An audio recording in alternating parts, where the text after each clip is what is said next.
Guys, I cannot find the exit. Hindi ko talaga siya mahanap. Malapit na mag-close ang school. Ang init kasi yung kabila. Ito, emergency exit lang.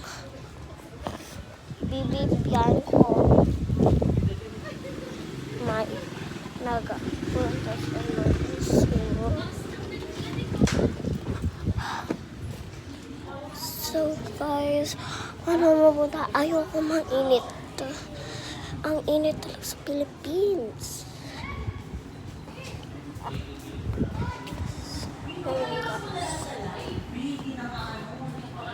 Tapos ng klase namin. Kasi di ba nag-skip ako ng school. Trying to find a not hot place. Okay guys, so may nakita ako. Yeah. Dali. Sobrang init.